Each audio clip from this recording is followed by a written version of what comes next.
Souvent, ce sont des conversions douteuses. Mais une véritable conversion, quand une personne prend la décision de suivre le Seigneur Jésus-Christ et qu'il est sincère dans son cœur, le diable doit s'encharner contre lui. Et c'est ça qui est la preuve que réellement cette personne-là est sérieuse et que son engagement est sincère. Mais comme Jésus-Christ est le plus que vainqueur, il est capable de vaincre tous les combats. Amen.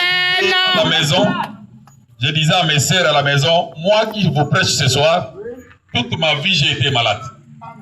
Je vous dis, j'ai été malade toute ma vie. Pour atteindre 22 ans, j'ai souffert. Moi, j'étais tout le temps malade.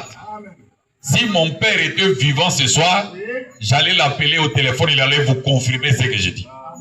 Moi, mon père avait même demandé, il était corps médical.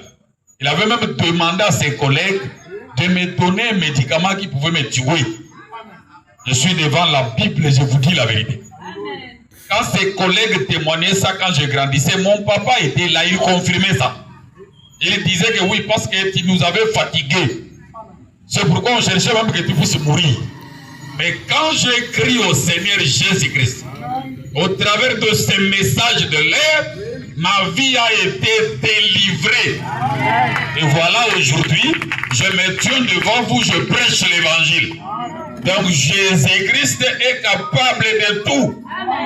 Voilà pourquoi il faut vraiment prier pour notre frère, que Dieu puisse le garder, le protéger, et que Dieu puisse prendre soin de lui.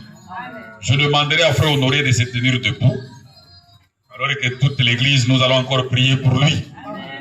Nous allons nous mettre tous debout. Nous allons prier pour notre frère, l'abandonner entre les mains du Seigneur. Frère, tu peux venir même devant ici. Nous l'abandonnons entre les mains du Seigneur. Je demanderai au serviteur de Dieu, Vanier, serviteur de Dieu Conan, nous allons imposer le main à notre frère. Ensemble avec toute l'assemblée, nous allons prier que Dieu puisse le mettre sous les sangs.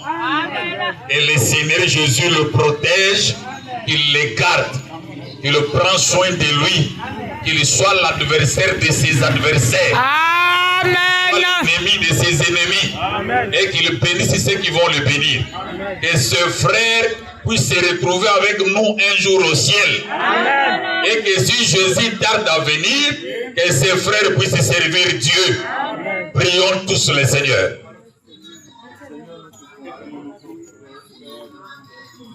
Seigneur Jésus, Dieu bien-aimé, Dieu notre Père, nous te disons merci parce que c'est toi qui as appelé notre frère à croire à ta parole, Seigneur Jésus. Il a pris l'engagement, il t'a donné sa vie au Dieu.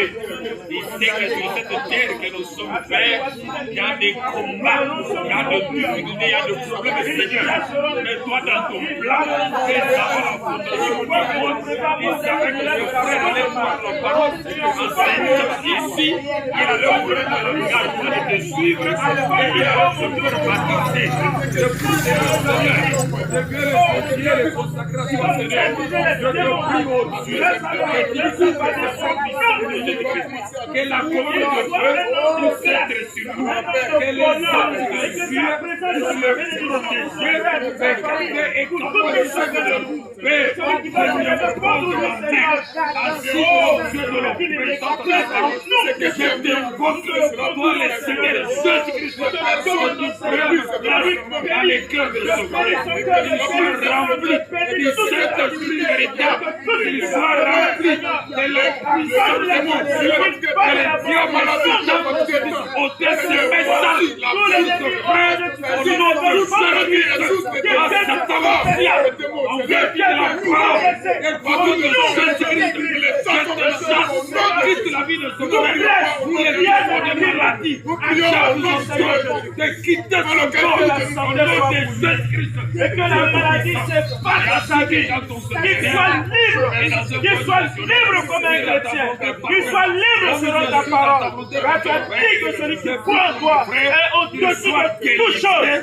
Qu'il soit guéri, qu'il soit rempli, qu'il soit béni au nom du Seigneur Jésus-Christ. Que désormais, Satan ne puisse plus avoir le pouvoir sur la vie de ce frère. nom du Seigneur Jésus, que le glorieux Saint-Esprit puisse entrer dans son cœur, dans son âme, oh Dieu, que sa vie soit changée, qu'il puisse te servir, qu'il puisse te croire réellement, qu'il aille de l'enfant au Dieu, jusqu'un jour, et que les prodigations soient dans ses pieds, soit dans sa bouche, au nom de que Jésus. ses frères soient un témoignage, qu'ils soient un signe de cette évangélisation au Dieu. Père, même si nous sommes pris là, que toute cette ville, oh Dieu, puisse voir les yeux de l'âme au travers de la vie de ses frères. Fais cela au nom de Jésus-Christ. Toi, Satan, tu n'as plus de pouvoir dans la vie de ce frère. Seigneur, bénis son épouse, bénis ses enfants, bénis tout ce qu'il fait. Bénis tout ce qu'il fait, Père. Que cela prospère à tous égards. Que cela prospère, Père. Qu'il soit en bonne santé.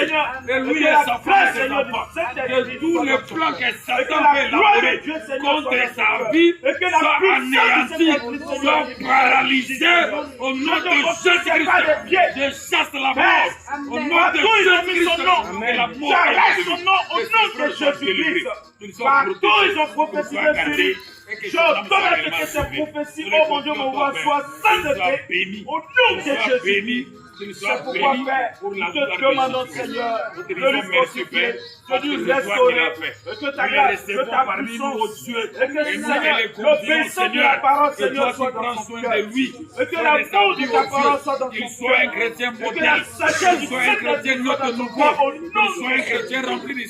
C'est pourquoi, Père, nous te demandons, Seigneur, d'augmenter, Seigneur, de notre prière. De accorder, Seigneur, ta bonté, ta présence, ton amour, au nom de Jésus. Amen. Je te dis que je t'aime, mais Jésus ne fait pas ça. Jésus, lui, aime vivre avec les hommes que tout le monde a abandonnés. Jésus aime collaborer avec l'homme que tout le monde méprise. Jésus, lui, il te suivra même à la dernière minute de ta vie. À qui d'autre irions-nous? Nous irons à qui d'autre? Qui peut nous comprendre, nous, là? Aujourd'hui, je tombe. Demain, je tombe. Le lendemain, j'arrange. Mais l'autre jour, je tombe dans les mêmes péchés. Qui va me comprendre? Les gens de ce monde vont me rejeter. Mais Jésus te dit, même si tes péchés deviennent rouges comme les cramoisis, moi, je les rendrai blancs comme la neige. Jésus ne peut pas se fatiguer de toi. Ta famille peut t'abandonner, mais Jésus ne t'abandonnera jamais. C'est pourquoi, mon frère et ma soeur, au lieu de passer ton temps dans le monde à croire aux hommes, viens croire au Seigneur Jésus-Christ. Parce que lui ne peut pas t'abandonner. Lui ne peut pas t'abandonner. Il est l'unique ami qui ira avec toi jusque dans la tombe. Si tu pars dans la tombe, lui n'est pas là, il va te suivre. Il était en voyage, on a enterré son ami Lazare. Il est venu là demander où est-ce que vous l'avez mis. Oh mais Seigneur, il sent déjà. Il dit ça, c'est pas votre problème. Moi, montrez-moi l'endroit où vous l'avez mis. Parce que Jésus est l'ami fidèle. J'ai toujours dit aux gens que s'il y a des professeurs en droit, s'il y a les professeurs en économie, s'il y a les professeurs en médecine, s'il y a les docteurs en ceci, cela, Jésus-Christ, à qui nous avons cru, il est le docteur et le professeur en fidélité. Jésus est très fidèle. C'est lui le docteur en fidélité. Il n'abandonne jamais ses enfants. Alors à qui irions-nous? Nous n'avons personne d'autre auprès de qui aller. Nous, depuis que nous avons cru en Jésus, nous avons compris que Jésus est l'unique chemin qui existe sur cette terre. L'unique chemin qui existe, c'est le Seigneur Jésus-Christ. Il n'y en a pas deux. Et ce chemin-là te conduit dans la vérité. Et cette vérité-là, c'est sa parole à lui. Et quand tu es conduit dans la vérité là en toi va produire la vie. Donc Jésus est le chemin, la vérité et la vie. Nous là, on va aller encore auprès de qui? Auprès de qui on va aller? Frère Vanier va lire Jean chapitre 10. Oh mon ami, Jésus, il n'abandonne jamais quelqu'un. Jean chapitre 10, le verset 1er jusqu'au verset 5. Qu'est-ce que la Bible dit? Nous, à qui irions-nous? Non. Le niveau où nous sommes devenus là. Retourner encore dans la coutume. Mais ils vont nous bouffer. Ces gens-là vont nous bouffer. Parce que la Bible dit, votre adversaire, le diable. Mon ami, nous, notre adversaire, ce n'est même pas les sorciers. Les sorciers là sont petits, ils sont en bas. Ils sont en bas. Nous, notre adversaire, c'est Satan, le diable lui-même. La Bible dit, il rôde tout autour de nous comme un lion rugissant, cherchant qui dévorer. Mais si on ose seulement faire sortir les pieds pour retourner là-bas, mais il va nous bouffer à la seconde. À qui irions-nous? Comme Pierre, nous avons compris que c'est Jésus, et c'est Jésus seul qui a les paroles de vie. Chapitre 10, verset 1 jusqu'à 5. Jean, chapitre 10, verset 1 jusqu'à 5. Oui. Je lis la parole. Oui. Amen. En vérité, Oui. je vous le dis, celui qui n'entre pas par la porte de la bergerie, mais qui y monte par ailleurs, est un voleur et un brigand. Toute personne qui dit qu'il est chrétien, toute personne qui dit qu'il prie, toute personne qui dit qu'il est croyant, s'il n'a pas commencé sa croyance au travers de Jésus-Christ, la Bible l'appelle un voleur. Non, la base du christianisme, c'est le Seigneur Jésus-Christ. Jésus-Christ est la porte de la bergerie. Jésus-Christ est le bon berger. Si tu ne commences pas par lui, tu es entré par la fenêtre. Donc tu es un voleur. Lisez, frère. Verset 2. Mais celui qui entre par la porte est le berger des brebis. Le portier qui lui ouvre et les brebis entendent sa voix. Il appelle par leur nom et les brebis qui lui appartiennent et il les conduit dehors. Est-ce que vous écoutez?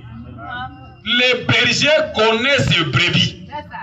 Ils les connaissent par leur nom. Amen. Et quand ils les appellent, les brebis l'entendent. Et ils le suivent. Tu ne peux pas suivre le Seigneur Jésus si ce n'est pas lui qui t'a appelé. Et quand il t'appelle par ton nom. Ce n'est pas qu'il va dire honoré, viens. Non, ce n'est pas ça. C'est quand Jésus parle au travers de sa parole, toi tu sens ton cœur touché. Tu sens que ça me concerne. Tu sens que non. Ça là, c'est Dieu qui parle. Donc c'est ton nom que tu as entendu. Et tu prends la décision de répondre. Ta façon de répondre, c'est de croire à cet évangile-là qui a touché ton cœur. Donc c'est Dieu qui t'a appelé. Lisez, frère. Au verset 4. Lorsqu'il a fait sortir toutes ses propres brebis, il marche devant elles. Et les brebis. Tant que tu n'as pas encore crié au Seigneur Jésus-Christ, c'est Satan qui marche avec toi. Mais quand tu crois au Seigneur Jésus-Christ, c'est Jésus qui marche au devant de toi. Il ne faut pas avoir peur. N'ayez pas peur si tu as crié au Seigneur Jésus-Christ. N'ayez pas peur. C'est Jésus qui marche devant toi. Et toi, tu le suis derrière. Toi, tu le suis derrière. Réalisez, frère, le verset 4. Verset 4. Lorsqu'il a fait sortir toutes ses propres brebis, il marche devant elles. Et les brebis le suivront. Le suivent parce qu'elles connaissent sa voix. Ah, parce que les brebis connaissent sa voix. Quand tu es dans une église, tu es dans une religion, on ne te présente pas le Seigneur Jésus-Christ, ça c'est la voix d'un étranger. Ne le suis pas. Ça va t'amener dans l'érosion. Tu vas te perdre dans un trou. Parce que celui qui marche devant le brebis, c'est le bon berger. Or, le bon berger, c'est le Seigneur Jésus-Christ. C'est Jésus qui protège. C'est Jésus qui garde. N'ayez pas peur. Qui qu'il soit, ne le craignez pas. Tant que tu es derrière Jésus, avant qu'une flèche ne t'atteigne, ça va d'abord atteindre le Seigneur Jésus. Avant qu'une balle t'atteigne, ça va d'abord atteindre le Seigneur Jésus. Qu'on te critique, qu'on parle mal de toi, aussi longtemps que tu es derrière le Seigneur Jésus, Jésus est ton bouclier. Amen. Jésus est ta protection. Amen. Jésus a dit, partout foulera la plante de vos pieds, je vous donnerai la possession. Ça, il faut le croire. Crois que tu n'es pas n'importe qui. Mon frère, verset 5. Au verset 5. Elles ne suivront point un étranger. Les enfants de Dieu ne suivront point un étranger. Un étranger, c'est qui? C'est celui qui prêche ses propres choses, qui ne sont pas conformes à la Bible. Tant qu'il ne prêche pas cette vieille sainte Bible, ce qu'il prêche là, ce sont ses affaires à lui. Et c'est un étranger. Il ne faut même pas les suivre. Mais tant qu'on te prêche ce que la Bible dit, il faut suivre ça, parce que c'est Jésus devant qui te conduit. Alors il n'y a pas quoi que ce soit pour avoir peur. Mon frère, prenez Romains chapitre 8. Le verset 1er. Romains chapitre 8, verset 1. Non, nous là, on ne craint rien. On ne craint rien. Romains chapitre 8, le verset 1. le verset 1. Écoutez, mon frère. Il n'y a donc maintenant aucune condamnation pour ceux qui sont en Jésus-Christ. Est-ce que vous suivez? Il y a donc maintenant aucune condamnation pour ceux qui sont où? En Jésus-Christ. Pourquoi on a dit maintenant? C'est qu'avant maintenant, il y avait des condamnations sur nous. Quand on n'avait pas encore écrit, Satan avait le pouvoir sur nous. Quand on n'avait pas encore écrit, les sorciers avaient le pouvoir sur nous. Mais dès que nous avons crié à Jésus-Christ, donc maintenant, il n'y a plus donc aucune condamnation. Qu'il soit ton père biologique, qu'il soit ta mère biologique, tant que tu as déjà crié au Seigneur Jésus-Christ, s'il ose te combattre, Jésus va finir avec lui. Jésus va finir avec lui. Jésus n'aura pas pitié de lui, parce que tu ne l'appartiens pas, tu appartiens au Seigneur Jésus-Christ. Même ton père biologique, c'est un canal par lequel Dieu t'avait envoyé sur la terre. La Bible te demande de les honorer. Nous les honorons. Mais si par malice, par ruse, ils veulent profiter par notre humilité, par notre respect, pour nous combattre, Jésus va finir avec eux. Parce qu'il n'y a plus maintenant de condamnation pour ceux qui sont en Jésus-Christ. Quand on est en Jésus-Christ, on est sécurisé, on est protégé, on est gardé, on est béni. Et ce qu'on fait doit prospérer. Alléluia. Mon frère, lisez 3e épître de Jean. Avant Apocalypse. 3e épître de Jean. Écoutez ce que la Bible dit. Et tu dois croire que la Bible parle de toi. Non, il n'y a rien à craindre. Verset 2. Jean chapitre 3, Jean chapitre 1, verset 2. Bien-aimé. Écoutez, la Bible t'appelle bien-aimé. Tu es un bien-aimé de Dieu. Écoute ce qu'on dit de toi. Je souhaite que tu prospères à tous égards. Écoutez, Dieu souhaite que tu prospères à tous égards. Parce que comme tu as crié au Seigneur Jésus-Christ, il n'y a plus de condamnation pour toi. Alors tu dois prospérer à tous égards. À tous égards, c'est-à-dire tout ce que tu feras doit aller de l'avant. Que ça soit petit comment, ça doit prospérer, ça doit évoluer, ça doit aller de l'avant. Je vous dis la vérité. Si je suis un serviteur de Dieu, Dieu doit combattre ceux qui te combattent. Dieu doit finir avec ceux qui veulent ta vie. Ça, c'est la vérité. Parce que croire, ce n'est pas facile. Nous avons tout abandonné pour croire. Nous avons sacrifié nos vies. Nous autres, là, on a sacrifié notre jeunesse. C'est pas pour passer notre temps en vain. Alors tu ne peux pas profiter de ma faiblesse. Parce que je suis humble, parce que je suis respectueux, tu vas me combattre jusqu'où? Non, chaque chose a un début et chaque chose a une fin. Dieu veut que nous prospérons à tous égards. Lisez, frère. Et sois en bonne santé. Dieu veut quoi? Que nous soyons comment? En bonne santé. Dieu veut que nous soyons comment? Vous ne voulez pas être en bonne santé? Hein?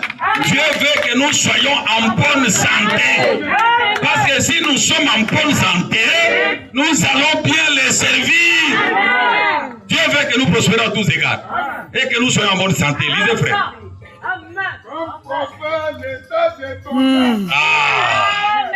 Comme l'état de ton âme prospère. Hier, tu étais pécheur. Tu étais une pécheresse. Tu as écrit la parole. Tu vois ta vie être changée. Tu faisais ceci, tu ne le fais plus. Tu faisais cela, tu ne le fais plus. Donc ton âme est en train de prospérer. Alors ton corps aussi doit prospérer.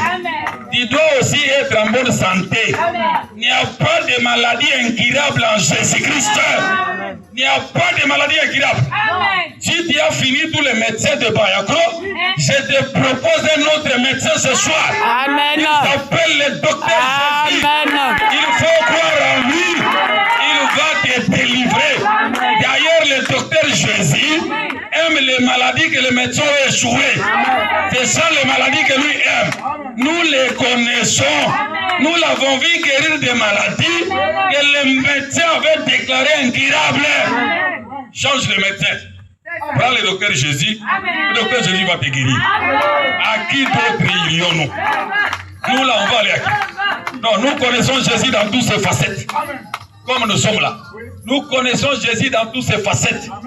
Nous connaissons Jésus comme celui qui sauve les âmes parce qu'il a sauvé nos âmes. Nous connaissons Jésus comme celui qui guérit les corps parce qu'il a guéri nos corps. Nous connaissons Jésus comme celui qui bénit parce que nous l'avons vu prendre les gens du néant et les rendre de grandes personnalités. Nous les connaissons dans toutes les facettes.